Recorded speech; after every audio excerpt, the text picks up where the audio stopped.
Профессор, психолог Ван дер Хоун айтады. Мен Аллах деген сөздің қаншалық сырды сыпаттуу кереметтүү, адамдарға қаншалық пайда берет, қаншалық таасир берерин анықтап дәлелдеп чыктым дейді. Бұл мұсылман емес, бір қаяқтағы бір оқымышту, бирок окумуштуу. Жөнөкөй окумуштуу емес, окуган окумуштуу. Изилдеп чыктым дейді. Мен ооруларымдын арасында қан басымы, жүрөк сыгылуу, депрессия, стресс айтор бардыгынын оорулары бар эле. Өзгөчөлүгү мусулманы эмеси дагы, мусулманы дагы бар эле дейт да. Ошолорду изилдеп чыгып, көбүнчө аларга Аллах деген сөздүн сырынын кереметин түшүндүрүү максатында көбүрөөк айткыла деп ушул сөздө буйрудум. Аллах, Аллах, Аллах, Аллах, Аллах. Алар айтканды баштады.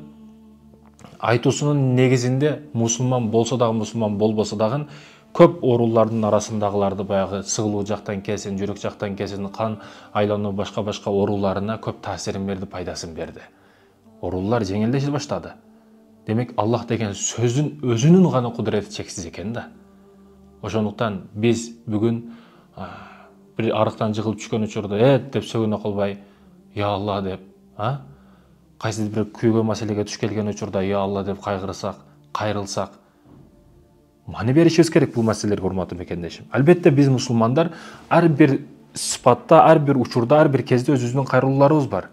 Таң калганыбызда субханалла деп, бири-бирден таң калып, бир керемет нерсени көрүп, 250 этаж домду көрүп калдыңыз, же Дубайдын эң чоң имаратына чыгып калдыңыз, коозукту көрүп калдыңыз, субханалла деп таң каласыз. Субханалла деп таң каласыз, урматтуу мекендешим. Ал эми бир нерседен ыраазы болосуз, сүйүнөсүз, бир кубанычтуу кабар келет. Аллахумма салли аля Мухаммад деп салават менен кубануу. Кубанычка дагы кубаныч кошот да. Пайгамбарыбызга салават айтып кубануу, урматтуу мекендешим. Жаман кабар келет, каракат келет, кээде үйүңүзгө туура эмес сөздөр келет, же кайгылуу бир кабар келет. Инна лиллахи ва инна илейхи раджиун. Чындыгында биз Аллахтыкыбыз, Аллахка кайра кайтабыз.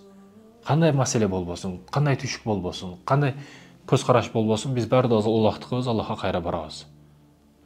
Инна лиллахи ва инна илейхи раджиун деп келген кайгыны кабыл алуубуз керек экен, урматтуу мекендешим. Сахабалар кандай болгон? Бир колу кесилип кетсе, бирөөсүн алдың, бирөөсүн калтырдың, ага дагы шүгүр деп, инна лиллахи ва инна илейхи раджиун деп ар бир сөзүндө бекем, амалында дагы бекем болушкан. Демек ки адамдын көзүнүн назары бар.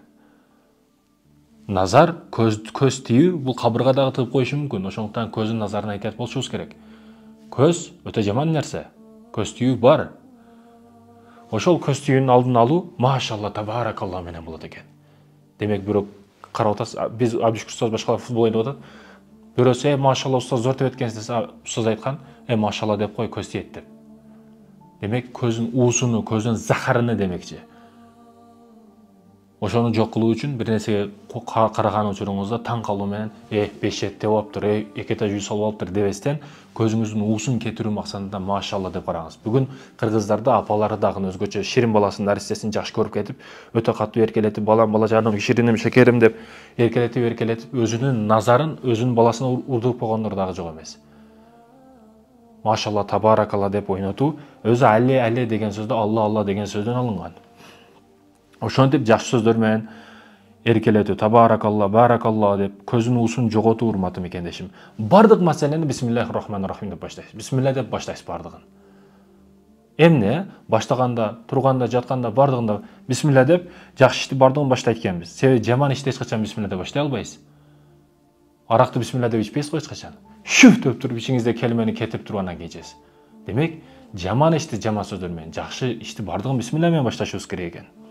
Ал эми, урматтуу мекендешим, эмне иш кылып бүтүрсөңүз, алхамдулилля деп бүтүрөсүз. Тамактан кийин алхамдулилля. Тамактан мурда бисмилла. Алхамдулилля экен, Кудайыма шүгүр экен. Аллахым, бул нерсени алдың, алганыңа дагы шүгүр. Бирок бир нерсени калтырдың, калтырганыңа дагы шүгүр деп, шүгүр кылуу алхамдулилля менен экен, урматтуу мекендешим. Алхамдулилля деп бүтүрөт экенбиз ар бир ишти. Ал эми шайтандан качуу, адам сыпатындагы шайтанды айтпай атам мен, шайтанды айтып атам. Шайтандан качуу, шайтанды жоготуу, аузу биллахи минаш шайтанир ражим десеңиз кетет, шайтан арылат, оразада шайтан кендирет, бирок эмне үчүн? Нафс адамды тынч койбойт. Себеби 10 000 деген шайтанга, керек болсо 100 000 шайтанга сабак бере турган бул өзүңүздүн жеке нафсиңиз болуп эсептелет. Оразада шайтандар кишени десе, неге адамдар күнөө кыла берет? Себеби жеке нәфси бар, каалоосу бар. Демек, каалоо качан күчтүү келет? Шайтандарга сабак берет, нәфс күчтүү келген учурда. Нәфстин кумардын кулу, анан бейишти үмүт кылган адамдар бар бүгүн. Алма пеш, озма түш, түшсөң дагы сонун түш, жакшы түш деп жөнүнө жатып алгандар бар, жаш кыялкечтер. Жок, аларды жоготушубуз керек. Биз урматтуу мусулман бирдиган, мусулман болуп туруп, мусулманчылык аракет кылышыбыз керек. Шайтандан качуу аузу биллахи минеш шайтанир ражим менен болот экен. Тооба кылганда, тооба кылып моюнга аласы, бир күнөөнү, бир виноват, мен бул жерде чындап күнөөкөрмүн деп моюнга алган учурда, тооба кылган учурда, Аллахка кайткан учурда астагфирулла деп. Бир нерсеге күбө болуп калдыңыз, астагфирулла деп.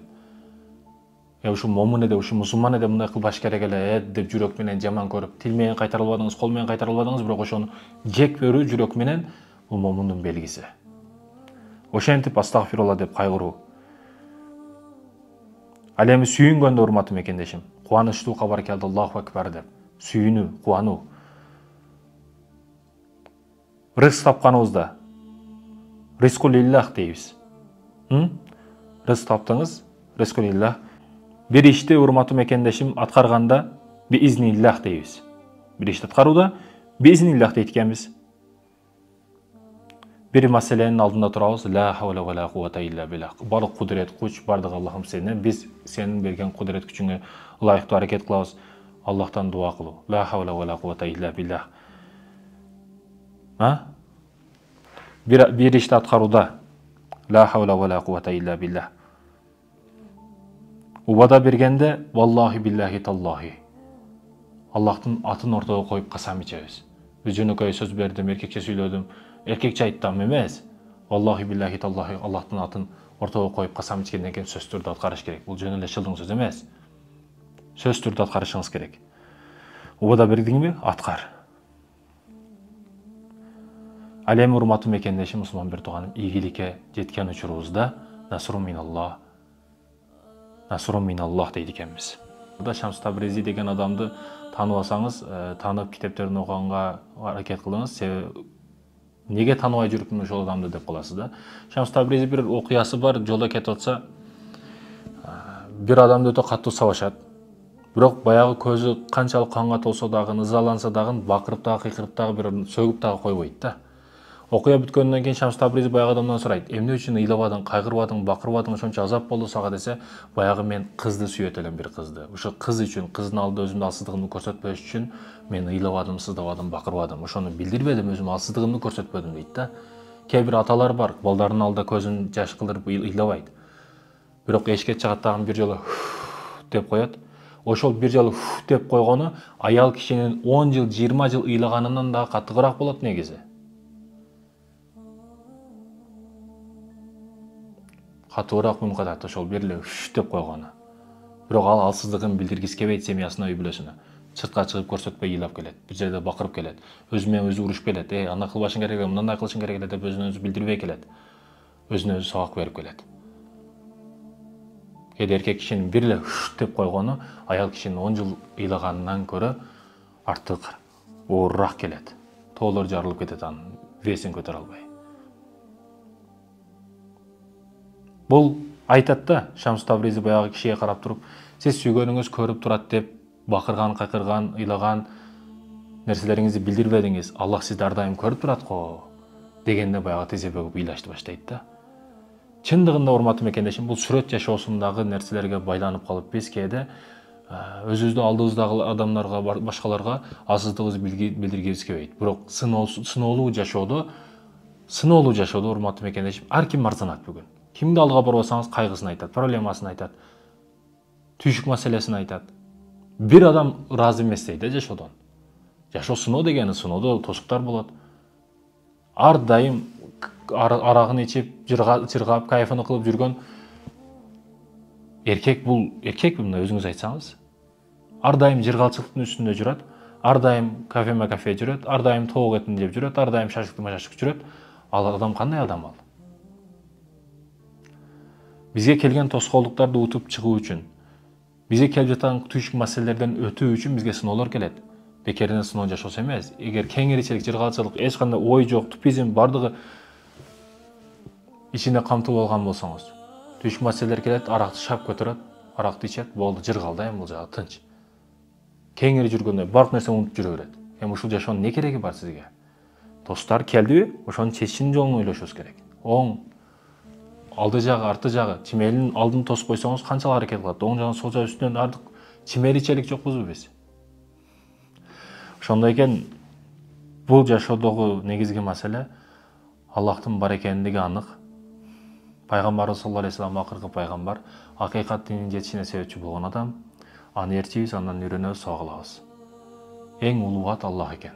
Сабактан жыйынтык урматтуу мекендештерим, сиз көрүнгөн, көрүнбөгөн же башка дагы сүрөт жашоосундагы нерселерге алданбастан туу чокулуу максаттарга аракет кылыңыз. Аллах бардыгыңыздарды ак көрсөтүп, ак жолдо жөнөтсүн этсин, арамдарын көрсөтүп, арамдан аз кылсын. Кийинки сабактарга чейин аманчылыкта болуңуздар.